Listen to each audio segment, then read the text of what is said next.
Perry, you drinking red wine? That's Right going as to I be the was, start of the show. yeah, right as I was about to start, I just see a little red wine come in. Wow, I love that, Perry. Well, Ooh, without wine further night? ado, we are going to get into the seventh edition of the Forward Pass podcast. Welcome, everybody. We've got Sam Perry on a little wine night. We've got Caleb Archer in Macon, Georgia. We've got Luke Duska in Elon, North Carolina. I am in Indiana, Pennsylvania. Welcome to the first ever Wednesday edition of the Forward Pass pod. Um, you know, our recap segment of week 3 went pretty long, so we are going to do a separate week 4 preview. We've got a bunch of good games on the slate. Nothing too crazy, but we've got some awesome games that I'm excited for. No, I am no more excited for any game than the Texas Tech Red Raiders going to the Utah Utes playing at 10 a.m. Mountain Time. The Mormons will just be arriving from church. It is going to be a ruckus environment from the Utes, and I can't wait to watch it.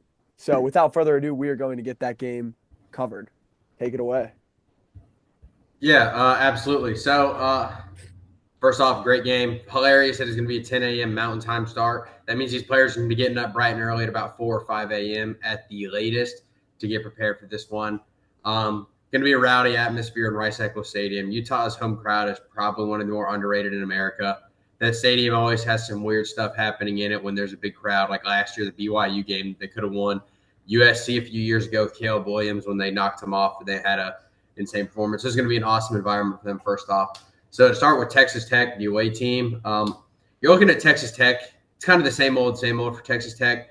You start the season with about 2 to 3 cupcakes where you beat up on the inferior opponents by about 70 or 80, and then you get into conference play, and unfortunately, they're not able to move those 80 points they scored against them in order to like transfer some over when you're going to need them in a game like this. So that's unfortunate for them. But they have definitely gotten a lot better in I believe year 4 or 5 of Joey McGuire, probably even more at this point. Offense is going to be very dynamic with Brendan Morton at the helm. Good rushing attack, good weapons. They got hurt by the running back actually getting hurt preseason. I forget what the injury was, but he got ruled out and he's out the entire season. But it seems like their running backs have picked up the slack there. We need to look at Utah. I mean, what's not to like about them? Biased Utah homer here. Devin Dampier, just efficient is all. I mean, just Over special 70% stuff. completion. Yeah, Can't make that up. 73% completion, 7 touchdowns, 0 interceptions on the season. Just an insane performance from him to start the season. You got a great offensive line, probably one of the best in America when you actually look at it and not just look at the brand or look at what conference they're in. This is one of the best talent-wise offensive lines in America.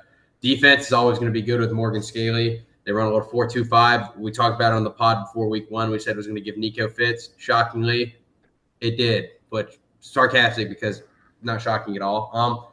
So this is going to be an awesome game. It's really going to see how Texas Tech can actually scale up this year to higher competition and not just beating up on these low-ranked teams like they have in years past. I personally think that Utah will be able to use their home crowd to their advantage and also physically impose their will at the lines of scrimmage. I think they have a clear advantage in both of those. And I think their defense will be able to slow down Texas Tech's high octane, fairly fast paced offense, kind of an air raid style. And I think they'll be able to sneak out a victory here, which I think that it's going to be pretty close. And I think Utah is going to end up pulling away because Texas Tech's going to commit some turnovers while trying to force it late. So give me Utah here.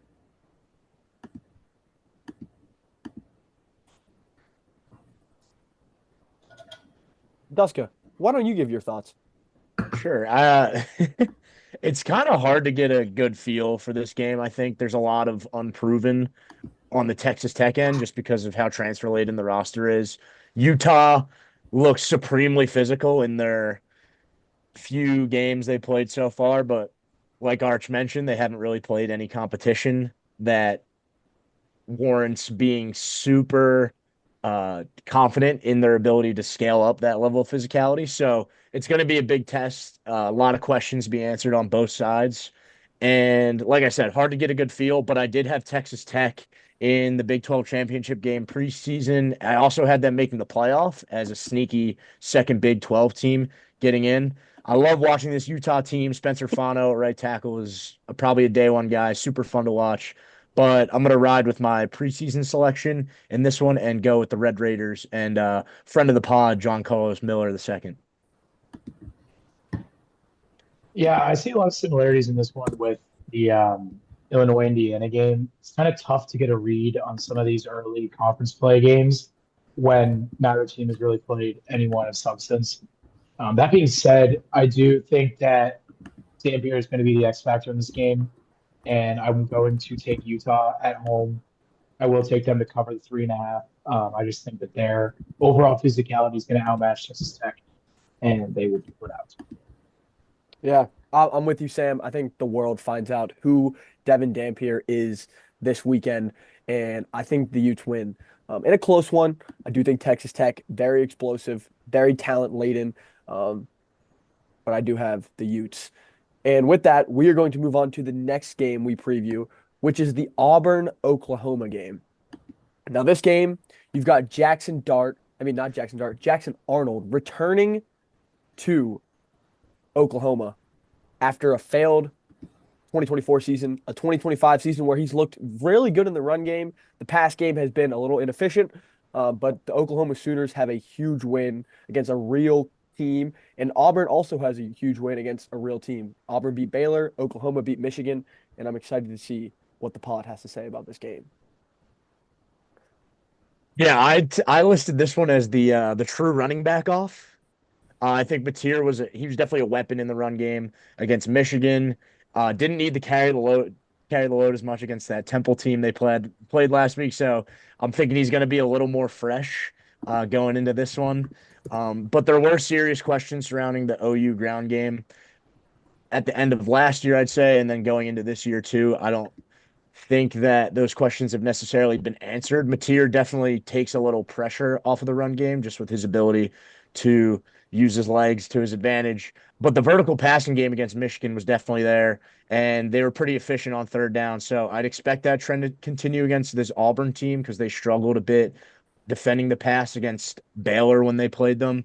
So we'll have to see about that.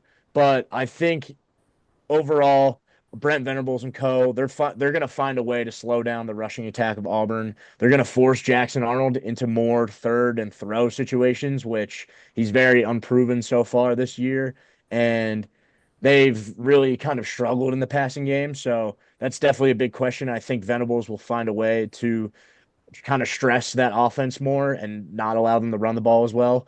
So this plays into Oklahoma's favor. Just look at how much Bryce Underwood struggled in those situations in that Michigan game, and the Auburn defense. Like I said, they're pretty vulnerable through the air. Sawyer Robertson actually absolutely shredded them. So I'm going to take the Sooners here to win and to cover. I like that, Luke. I'm in complete alignment. I also think John Mateer might be significantly better than Jackson Arnold, and that could prove to be huge in this game.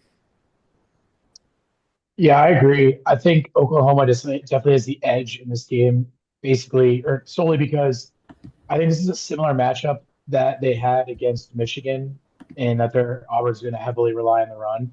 What I'm excited to see, though, is how Auburn's going to utilize the receivers because so far they didn't really need to do that against Baylor, and how they were able to just lean on them throughout the game. But I do expect Venables to implement a similar game plan that they had against Michigan and kind of stifle Arnold and confuse him. And I expect them to try to turn him into just a full passer in this game and kind of one of those see it to believe it, like please beat us through the air type games. I do not think Arnold's going to be able to do that. I don't think Auburn is going to be able to match Oklahoma's physicality, especially on Oklahoma's D line.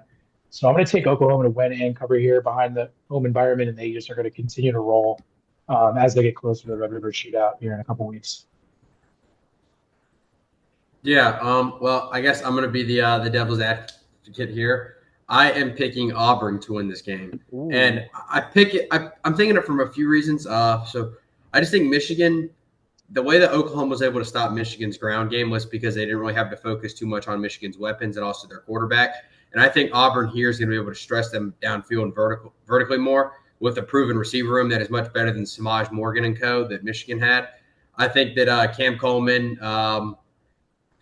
Eric Singleton, Singleton Jr. Eric Yeah. Singleton. For some reason, I keep wanting to call him Malachi Singleton. I don't know who that is. It's Malachi Tony. That's a kid on Miami. That's right. Yeah. So I think their passing attack's going to be able to stretch them a little more, and it's going to make them stay more honest to the pass instead of just king on the run all the time. And I think Arnold actually will come through with his arm. I cannot believe I'm saying that, but I just have a sneaky suspicion here, and I think that Oklahoma hasn't really played anything that's like Auburn's offense. I don't think Auburn's played anything like Oklahoma, so I think it's going to be an interesting game to see kind of the who's who on terms of Auburn's offense versus Oklahoma's defense, and then Oklahoma's offense versus Auburn's defense.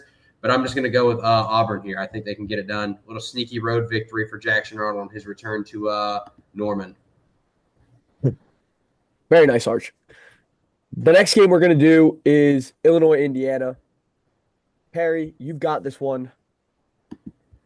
Yeah, so quick shout out to two friends of our pod. We got Eli Yoakum and Hudson Siebel, two fine Indiana alumni. SAE. This is another matchup of two undefeated Big Ten teams. They start conference play.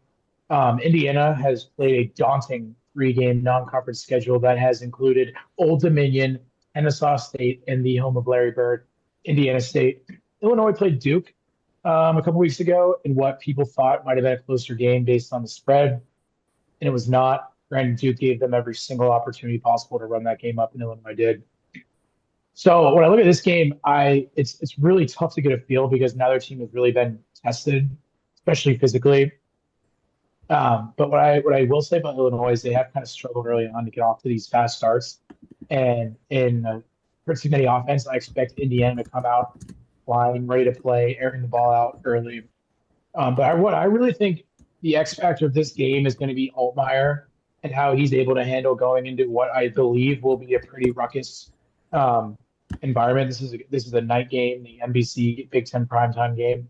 So Indiana should have all day to tailgate, get the fans busting seats, packed house. And through three games, Altmaier has 0 turnovers. And last year, he only had 6 interceptions last season. So I'm looking at the Indiana defense here. And if they're going to be able to take the ball away from Altmaier a couple times, I think that will be a huge factor of this game. But when I look to pick this game, I'm looking at what team has a more balanced offense, and that's going to be Indiana. They're top 5 in rushing. Well, I mean, it's kind of hard to give some substance to that based on who they played. They've still really handled the ball well on the ground. But I'm going to take Indiana here. The line's been moving around all week. I think it's around 5.5 right now. What I will say is I expect this to be a surprising shootout in Bloomington. But give me a Kurt Cignetti win, and we'll have 2 playoff hopeful teams, both obviously because of their schedules. But let's see Indiana continue the juice from last year and get a nice home win here in week 4.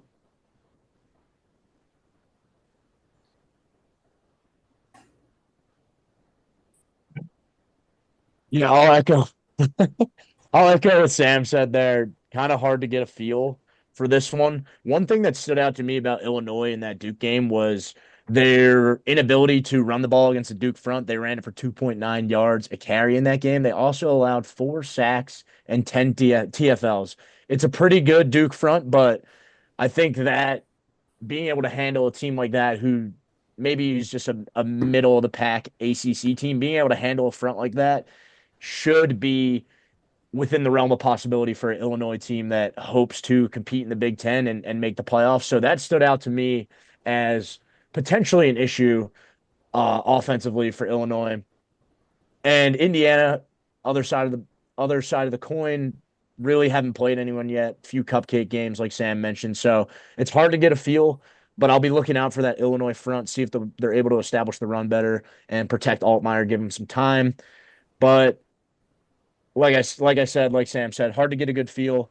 But I'll give the benefit of the doubt to Kurt Cignetti here, and I think Indiana's going to take it in a close one. Yeah, Frank Cignetti Jr.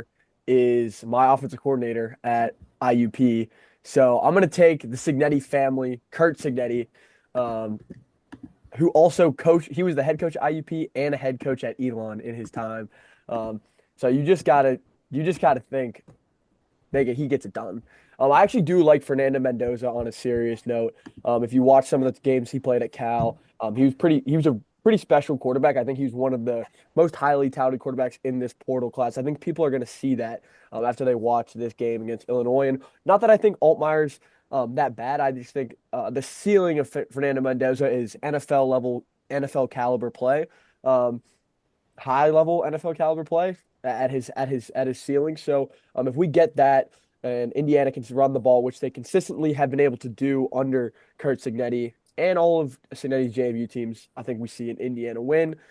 Also, I can never go against Eli Yoakum and Hudson Siebel, so we're gonna ride for those guys. Yeah, I'm gonna echo here. I'm in full agreement that I think Indiana. I think Indiana is actually better than they were last year. They didn't really lose that much returning production, or they didn't lose that much production, and they returned a decent amount. And they also got Fernando Mendoza, which Chuck just mentioned, which is miles better in as an offense in a fit than for them this year than they were for Cordis Rourke last year. And he was also playing with like 3 injuries. Fernando Mendoza 100% healthy. I think Illinois' kind of perception they were seemed much higher than they were because people thought that Duke was going to be good this year, and you saw Tulane run all over them, and Duke looked pretty sad. So I think that the Illinois perception is a little inflated, and I think Indiana is better than they were last year. Like I said, they're going to get it done, and I think Cignetti's going to want to smoke them. I think he's going to want to kill them because this has been the team of the new Indiana is what they call it, Illinois all offseason. I think Cignetti's going to want to smoke them through the filter. Sig, let's go. I love that. I love that. I also think it's important to mention that Duke turned it over 5 times in the Illinois game, so the final score was a lot more skewed than absolutely. the level of play was. Yeah, absolutely. Well, after what were you saying, Duska? No, I'm just saying I love the smoking through the filter. That's so good. That's so good. All the Sig jokes are awesome. Now with that, we're going to a different Big Ten matchup, kind of similar in styles of play. We've got Michigan at Nebraska. The line opened up on Monday, Nebraska -1.5. It's now at Michigan -2.5. So almost a 4-point swing in just 2 days, signaling how uncertain and intriguing this matchup is. One of the biggest storylines is Sherrone Moore won't be involved with any team activities this week. He's not allowed at meetings, no presence, no sideline voice. All of that is gone. And former hedge fund manager of Samuel James Limited turned football coach Biff Poggi will step in to guide the Wolverines. Michigan fans, we've seen this movie before when Harbaugh was sidelined in 2023 due to the scandal that ended up being the Connor Stallions scandal. The program did run smoothly, so they proved before that this can work. So I'm going to choose to believe them in that front. So I don't think that's going to be that big of a problem, but it is going to be weird seeing Biff Poggi, hedge fund manager, on the sideline. Another storyline this game offers is 5-star versus 5-star. So we have a 5-star versus 5-star quarterback showdown. We got Michigan's Bryce Underwood, who's coming off of a rocky road start against Oklahoma, where he didn't throw the ball for over 100 yards. But in his second big road start, I'd like to see a little bit of improvement, and I do believe there's going to be some improvement. Nebraska's Dylan Raiola has been electric. He's thrown for over 1,000 yards, 9 touchdowns, and no picks, although he could have thrown a couple picks in that Cincinnati game that just did not get picked off. But either way, no picks. Now, a lot of that came against Houston Baptist and Akron, so weigh how good those statistics are.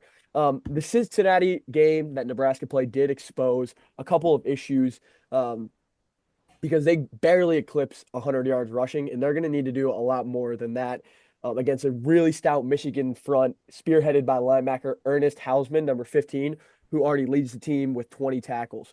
Both statistical profiles are kind of skewed because of cupcake opponents, but Nebraska is averaging almost 50 points a game, and they have a 62% third down conversion rate, which are both top 10 in the country.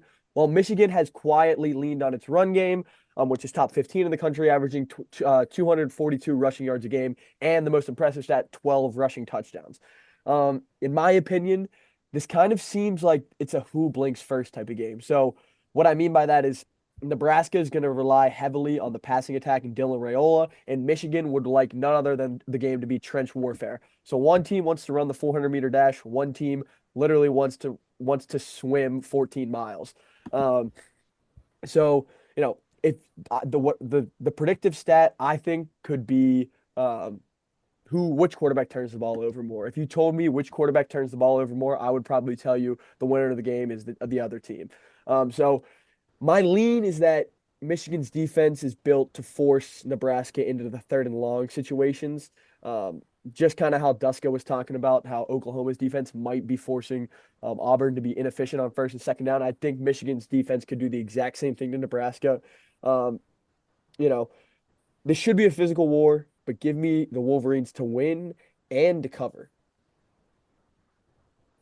Yeah, I mean, I hope you don't like points here, fellas, because I don't expect there to be much of it in this one. I think this is arguably a top 3, if not top 2, most intriguing game of the day, just because of the implications down the road for both these teams. It's just a huge turning point type of game for both of these teams. If you just look ahead, Nebraska after Michigan, they have Michigan State, Maryland, Minnesota, Northwestern, and then they play USC at home.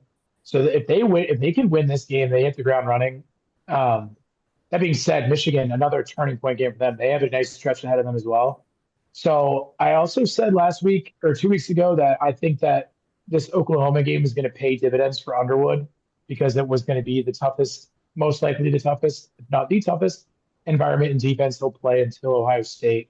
But I just have a weird feeling that Nebraska is just going to eke this one out behind in what could be their biggest home game in the past few years. I'm going to take Nebraska here to get the outright win at home and just an awesome Big Ten 17-13 clash. One thing we do have to mention, because everybody and their mom's mentioning it, it is the Bussin Bowl. If you were unfamiliar with Bussin' with the boys. I know one of our listeners is a diehard. So he's going to be fired up by that comment. Just going to throw that out there. Yeah, I don't think this game, honestly, will be as close as it looks to be on paper.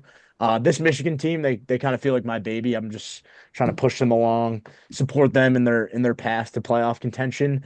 But like I was saying, Nebraska ground game defense. Cincinnati Bearcats, Brendan Sorsby, they had their way with Nebraska on the ground. And what's the name of Michigan's game? It's to run the piss out of the ball. So I think that they have a lot of success there. There's going to be a lot more opportunity for Bryce Underwood to escape and make plays with his legs, kind of get engaged in that way before he's forced to throw the ball.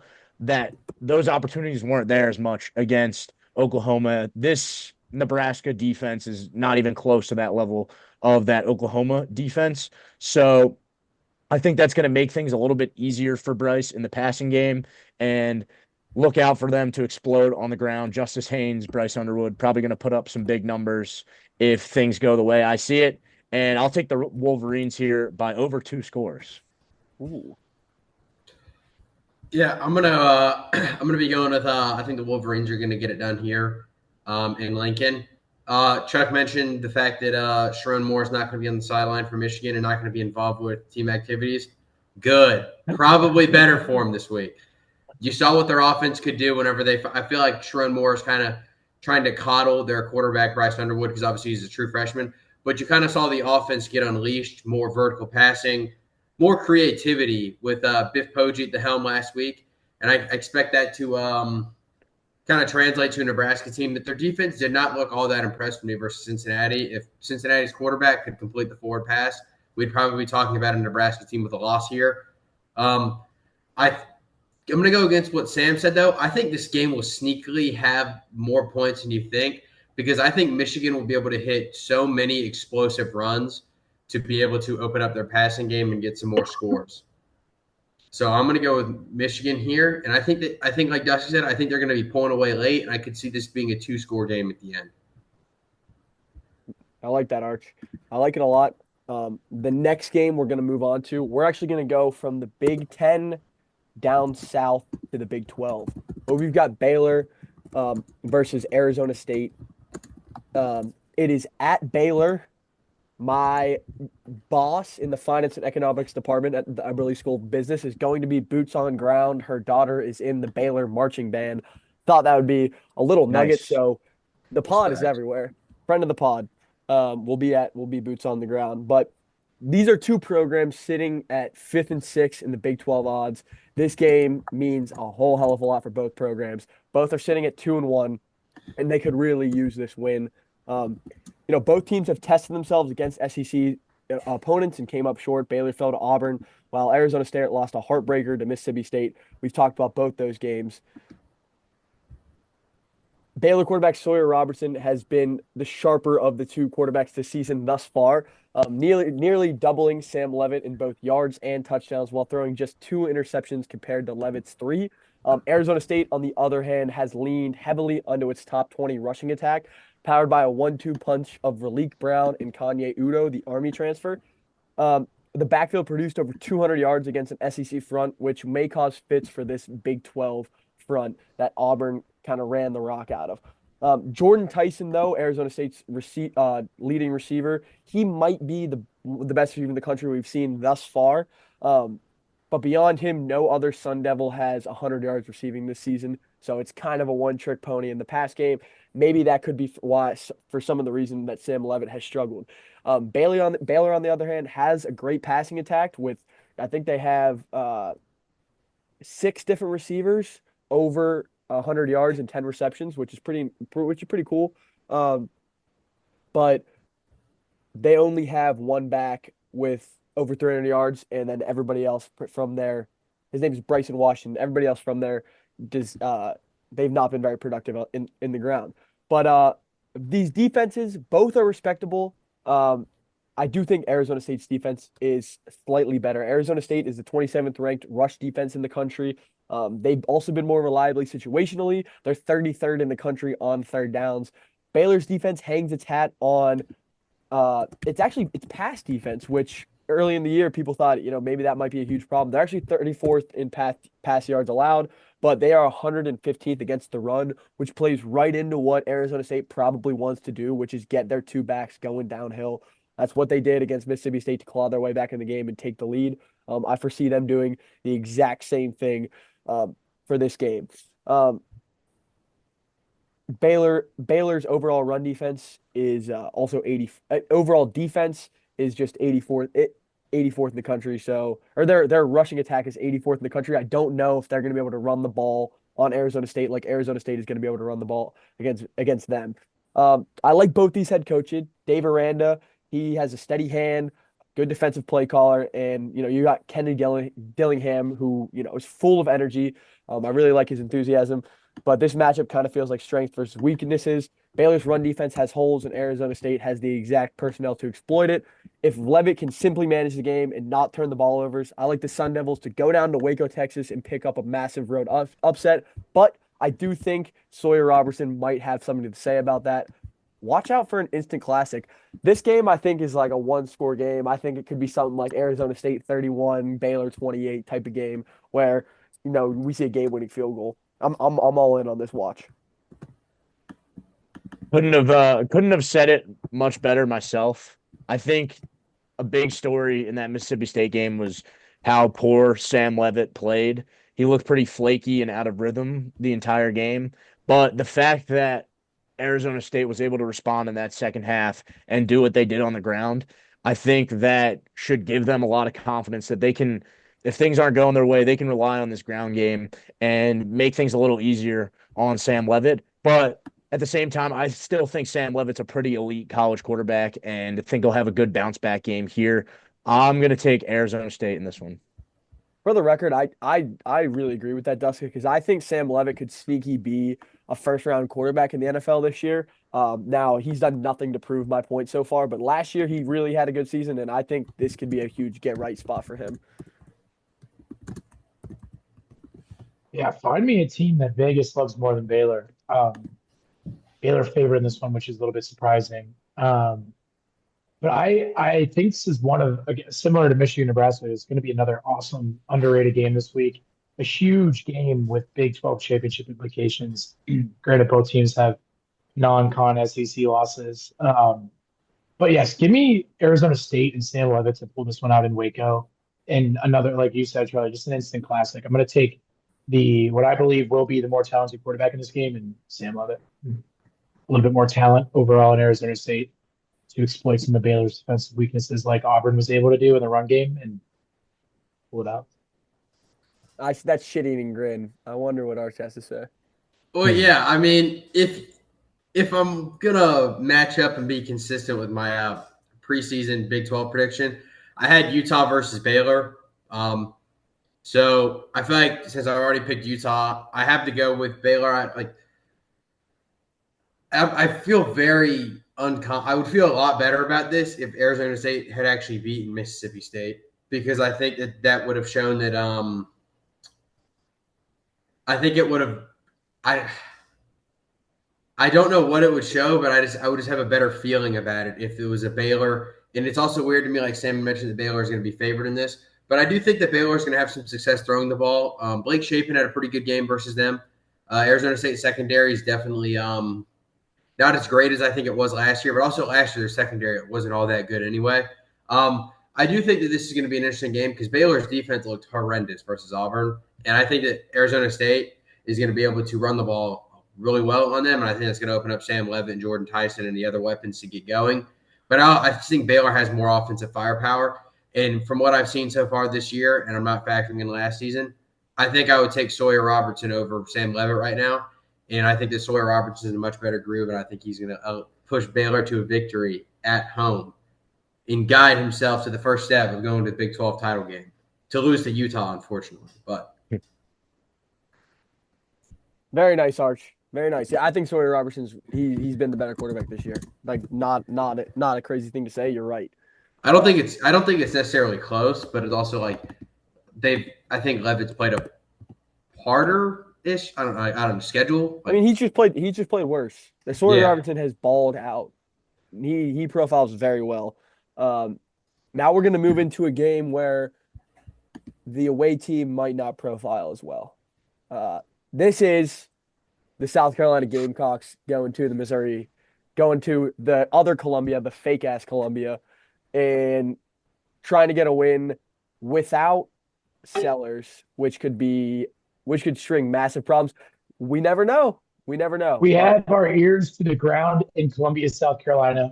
There are rumors from my sources that Sellers has been practicing, and he will be good to go by Saturday. For those not familiar with the NCAA concussion protocol, think of when you used to play baseball and there would be a lightning strike. You'd have to wait 45 minutes till after that. It's the same with concussions, essentially. Once you are symptom-free, it's 7 days after your last symptom. So I believe that Sellers was symptom-free on Sunday and was able to go through practice on Tuesday. And all symptom-free eyes are, symptom-free. It seems that he's going to be able to go Saturday, but do not expect a full report on him to come out till a little bit before the game, because for those that don't remember last year, Drinkwitz did something very similar with Brady Cook, and all week it seemed like he was not going to play, and then about 30 minutes before the game, he trotted out as their starter. So I expect Beamer to do something similar and have a little bit of gamesmanship there.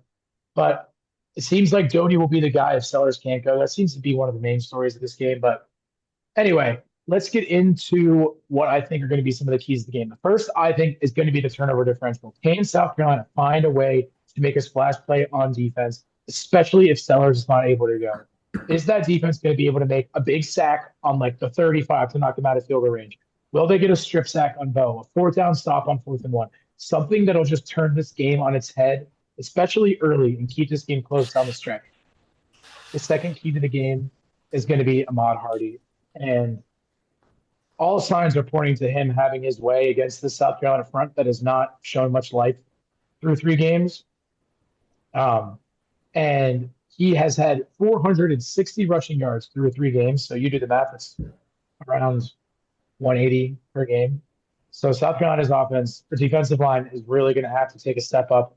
Their offensive line, South Carolina, is going to have to take a step up, because regardless if Sellers is able to go or not, you have to establish some sort of run game, whether it's through Sellers or through Fajon and Attaway and the rest of the committee.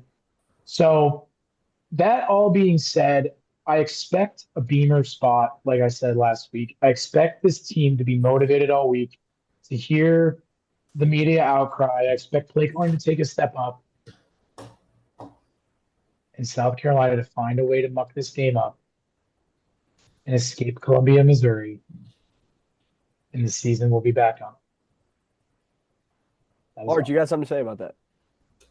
I'm all for the homers, and I'd do the same thing if Georgia was a 13-point underdog, but Georgia will never be a 13-point underdog anymore.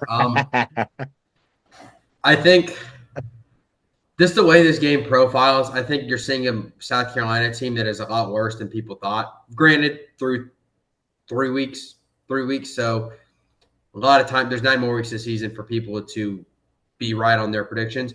And so I think you're seeing a South Carolina team that's a lot worse than people thought. I think you're seeing that a Missouri team that is so much better than what people would give them credit for. Missouri last year was kind of broken with Brady Cook. Their offense wasn't that great. And I think that's kind of influenced the way people perceive Missouri.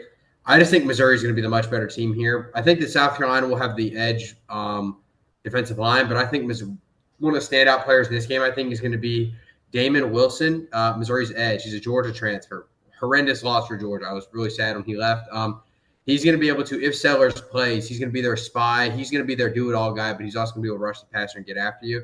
I think Ahmad Hardy's going to have his way, and I think Bo Prabula is going to open up the quarterback rushing attack like Pavia was able to do last week.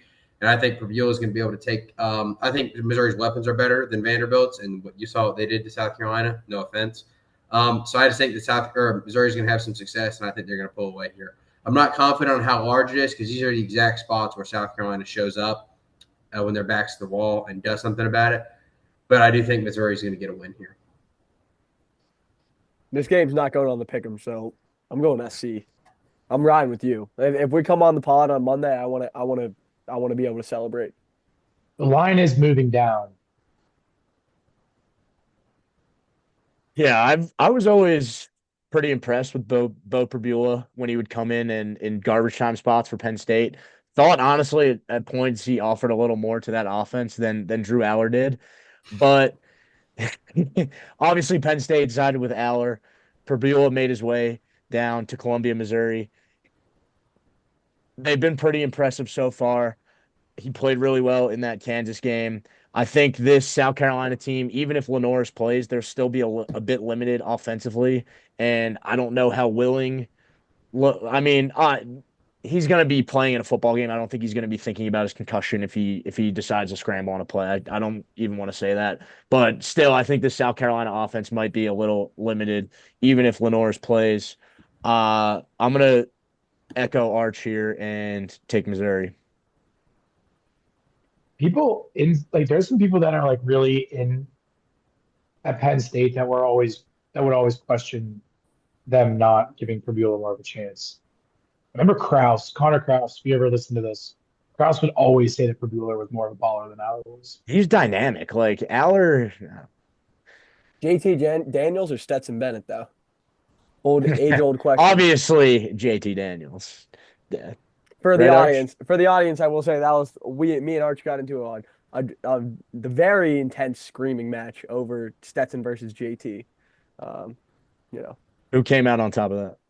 Well, I don't know. Well, JT Daniels got a degree from Rice. Who really won? Are you devaluing the University of Georgia degree?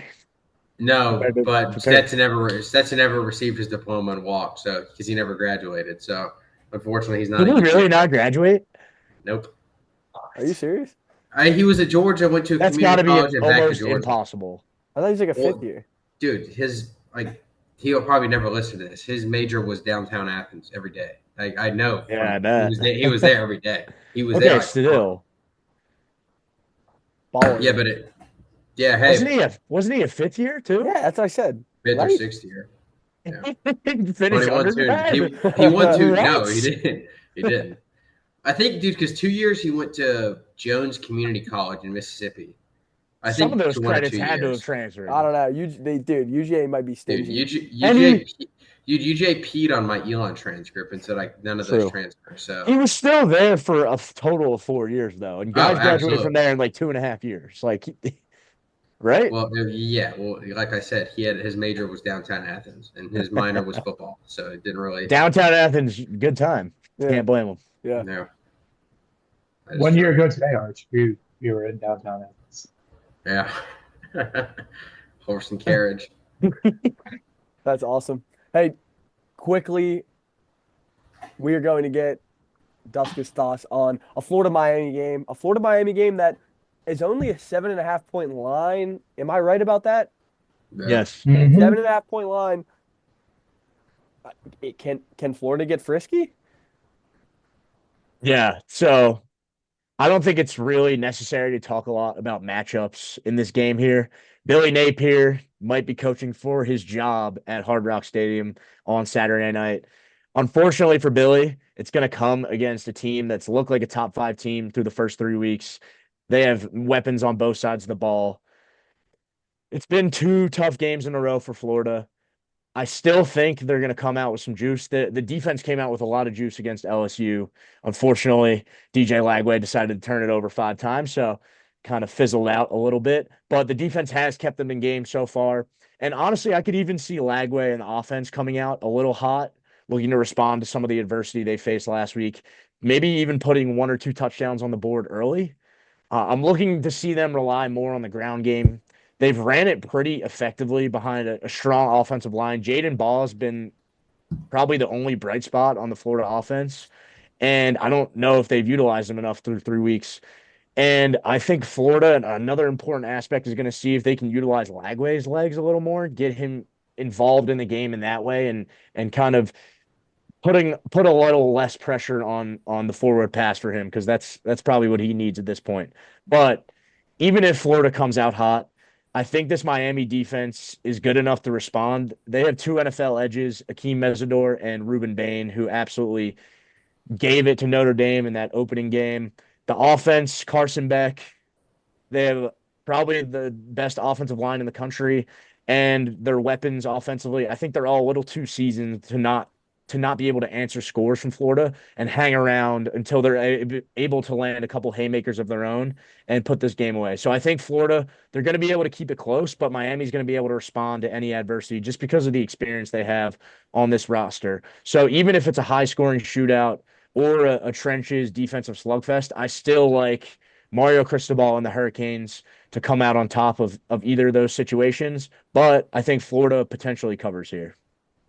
The one thing you mentioned, Dusko, is DJ Lagway using his legs. And the one football thing about quarterback and being able to run the ball as a quarterback is when you're young, it buys you time. It buys you time to really learn the offense, to be a good decision maker, because there's going to be times where you can just get schemed up for an 8-yard QB draw or schemed up for QB power, or when all hell breaks loose, like just escape the pocket and try to make a play. Um, so I'd like to see them kind of lean into that a little bit more. And maybe this was an egregious mistake of the coaching staff, kind of overvaluing how good DJ Lagway was at reading the field and like operating the offense. So, that should have been a very eye-opening experience in that LSU game, to be like, hey, maybe DJ's not where we need him to be, but where we think he is. But that doesn't mean we can't make him effective. So I'd like to see them utilize just the running back and running the football, and then B, a little bit more Lagway's legs. The other running back. Yes, the other running back. Use the 2 running backs you have in the backfield, please.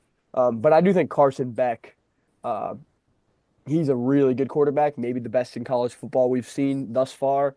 And that does not bode well for a Florida team that is desperate. Or I guess the team desperate, Billy Napier even more desperate. He needs this win like oxygen. And if Florida wants to make a bowl, like they need to get one of these. They need to get one of these soon. Yeah, I mean, the second week in a row, the national audience gets to see Florida on the primetime ABC slot, which will be interesting. Secondly, this game being College Game Day is an abomination in itself. Except I didn't realize that the Utah game started at 10 a.m., so that changed a lot of things. But that being said, I will be going right back to the well like I did last week.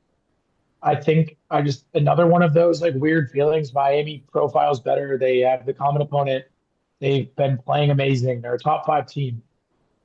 They're arguably the best resume in college football up to this point. But I just think Florida in this wounded animal mode and this spread that again should be a little bit higher, Lagway facing all the adversity and the memes and everyone shitting on them. Give me Florida plus the points and outright. Yeah, I'm gonna echo some of Sam's sentiment there. I don't know if I could truly see Florida winning this football game. It wouldn't shock me, but I don't know if I can predict it another week. I'm gonna say they keep it close here. One funny comment I did see about this game from the Cover 3 podcast that I watched. Somebody commented because Billy Napier, known bonehead, Mario Cristobal, known dumb decision maker in important moments of the game, and the comment was, how many months would it take Napier and Cristobal to get out of an escape room? And I think that is going to be the perfect encapsulation of this game. What coach is going to do less dumb things that make your team lose? Florida last week, luckily for Napier, he didn't really have to make any dumb decisions. His quarterback did it all for him. Yeah. But this week, I think he's going to put more emphasis on himself and the actual offense as a whole. So I just think it's going to be what coach – I think it's going to be what coach is able to do less dumb things and put their team in more smart situations. And I don't necessarily feel good about Florida's staff compared to Miami's. But like Sam said, this line, just the feeling, just the overall vibe of Florida, if not now, then at when. And I said that last week, and they proceeded to do that. So maybe if you say it again, they'll change their tune. But I'm going to go with Florida to keep it close here. I think Miami's going to squeak it out, though, from the veteran leadership of known Georgia legend Carson Beck. All right. Which quarterback is the anti-terrorism gun? Basically what you're saying, Arch? Yeah, I think so. Okay. Sweet. And the mic is actually going to go right back to you, Caleb Archer, because you are going to preview a late night 11 p.m. kick, Michigan State at the Coliseum. Yeah, this game is going to be pretty funny. This is going to be USC's first test after just beating up on the deaf, blind, and poor. Well, besides the Georgia Southern's middle linebacker. That's true. Brandon Tyson, 11 tackles against them. Known Elon teammate. Yeah, he balled out. Unfortunately, Georgia Southern surrounding him is pretty bad this year. In a sense of compared to USC, no idea what they're going to do in the Sun Belt. Probably not anything good. Michigan State here. You got Aiden Childs. It's going to be a second year in the system with Jonathan Smith. A lot of returning pieces on defense, some returning pieces on offense.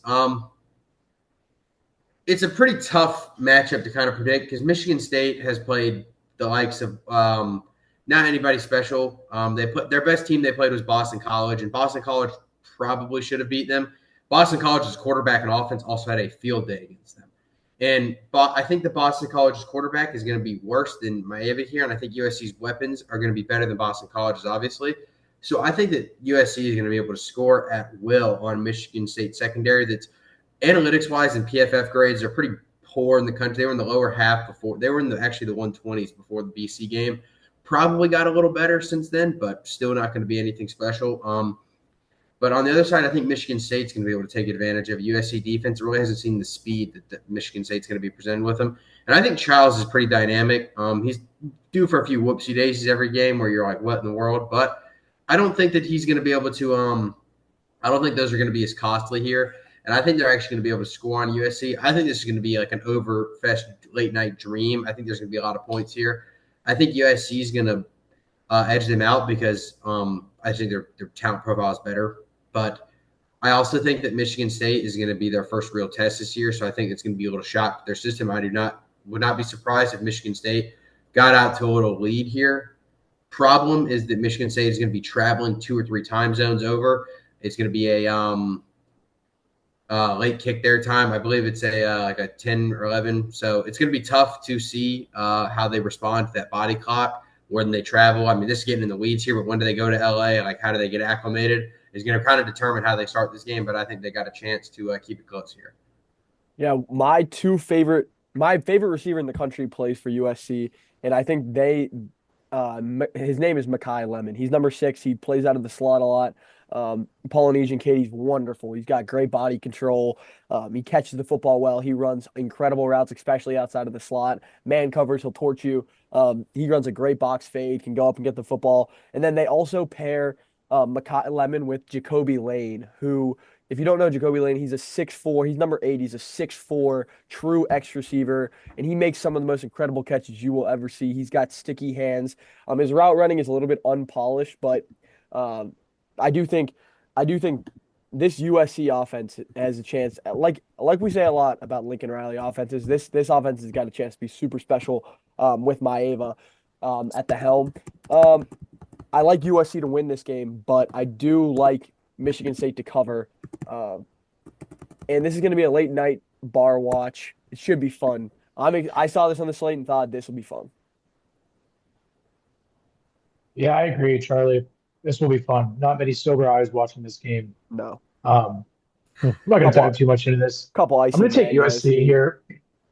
USC here minus the points. I just think their offense is going to be a little bit too much. I will echo Arch's over. I think this will be a points extravaganza and what gives some type of Pac-12 after dark vibes, but I'll take USC.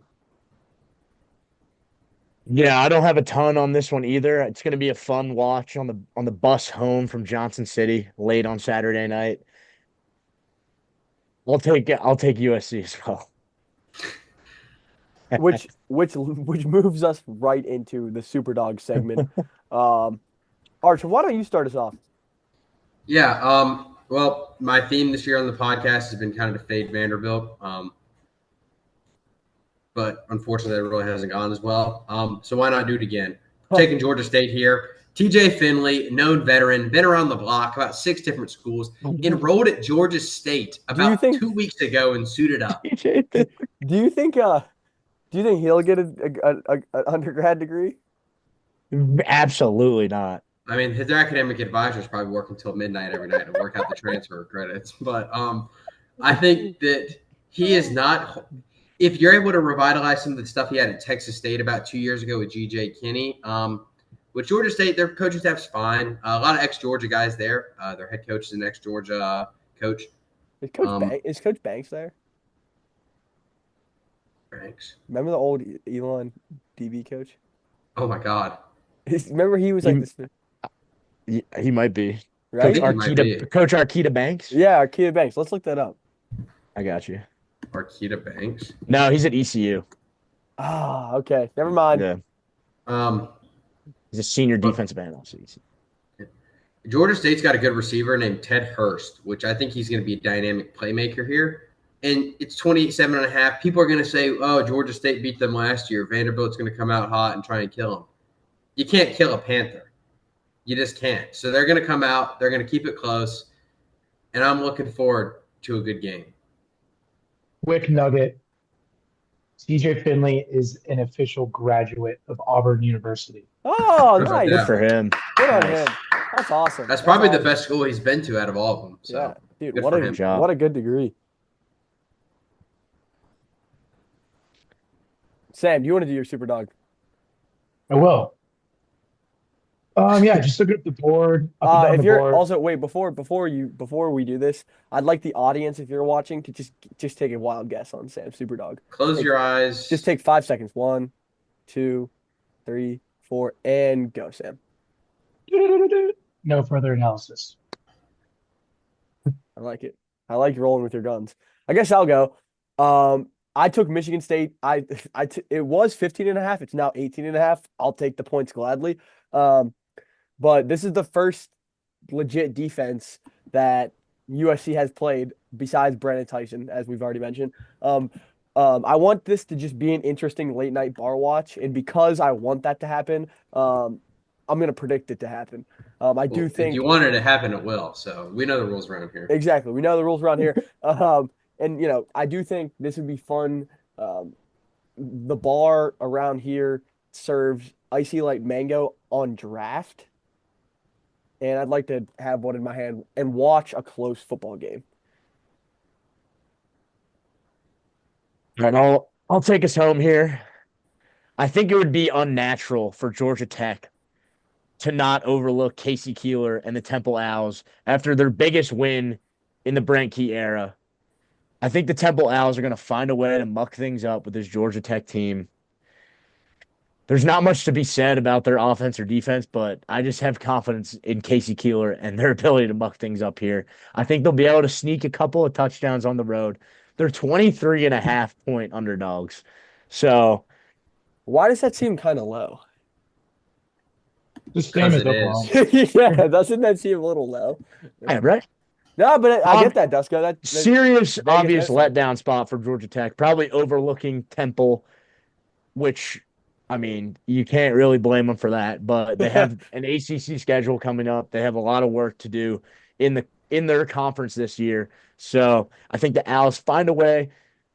Probably not going to win outright. Not a really good chance of that happening. But 23.5 points, I believe they can cover that. So I'm going to ride with the Temple Owls here. Yeah, I'm gonna echo off that for just 1 second.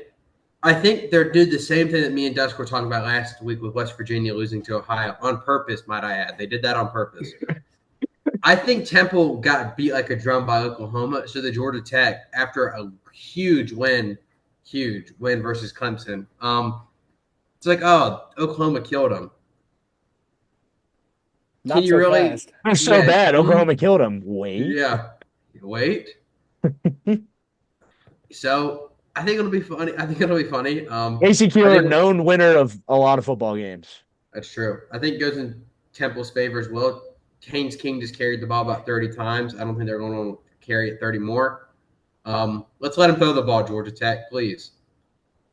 Yeah, I mean, I think Casey Keeler might pull out all of the stops here. The playbook might be as wide open as one playbook could be.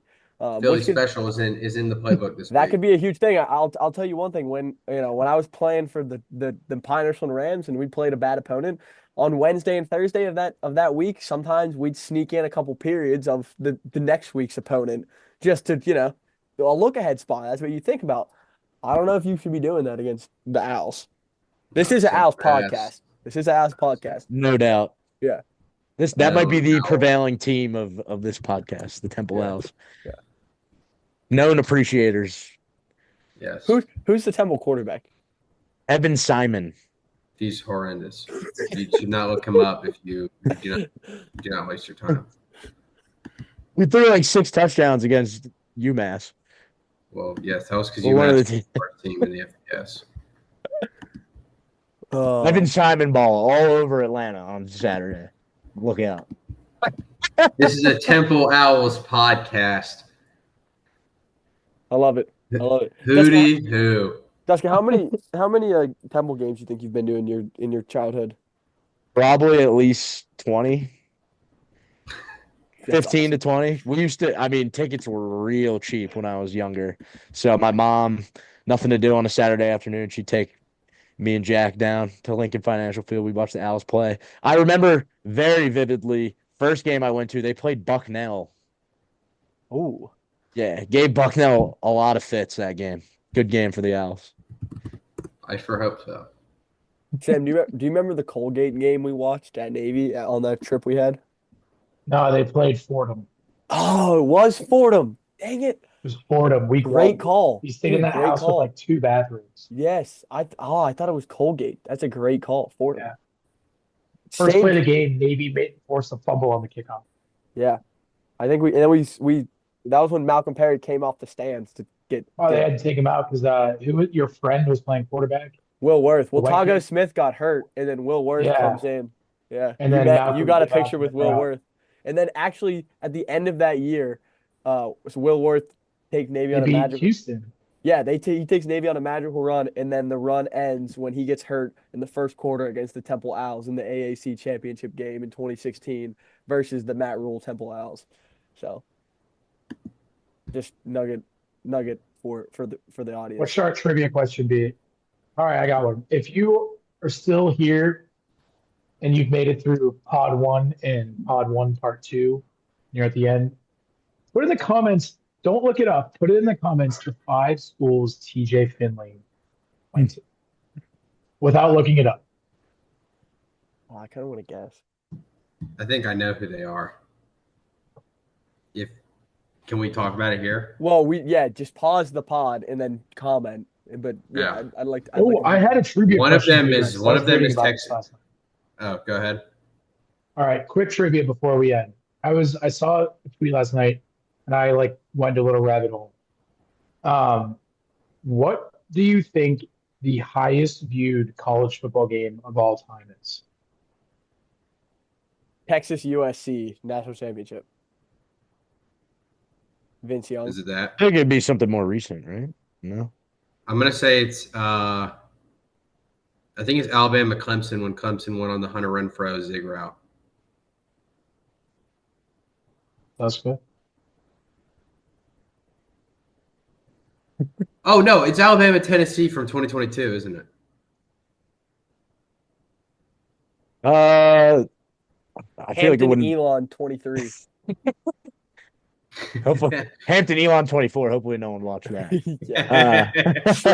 Really Let's true. go. I mean, I'm gonna assume it's not. Let's go like Ohio State, Michigan from 22, 23.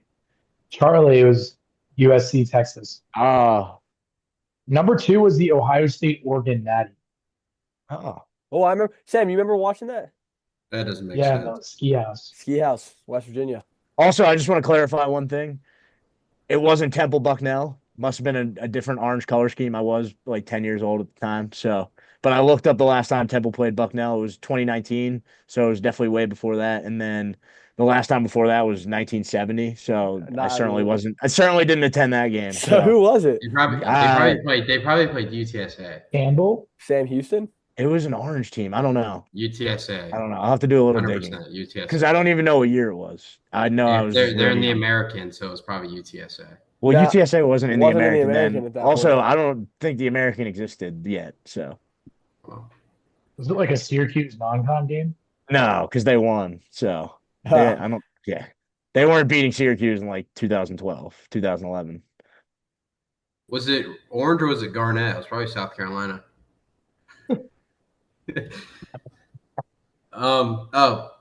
Back to TJ Finley. Does anybody have the list up? I do. Because it's Oregon, Texas State, Auburn, Georgia State now, and Western Kentucky, No, you're right? wrong. You What? started off wrong. He never went to Oregon. Hey, Duska. What? Wait. Oh, I don't know. Wait, that might Did he not be- go to Oregon? Oh no, No. I'm thinking of I'm thinking of Bobby Ashford. He went to Oregon. I was gonna say Sam Houston. Oh, LSU, Auburn, Texas State, Western Kentucky, Tulane, and Georgia State. Tulane doesn't even count because you didn't even. But yeah, no, that's what it was. Yeah, All right. LSU and then Auburn. I thought Ashford is the one who was at Oregon, and then God knows where. Well, everybody, thanks for tuning in to this episode of the Forward Pass Pod. It's been a fun time recapping week 4. We will be back on Monday. Buckle up, guys. So probably We got a probably big one next Tuesday because yeah, we've got a huge week of college football to recap this week, and then next week, Penn State plays someone. And there's murmurs of a Ryder Cup read.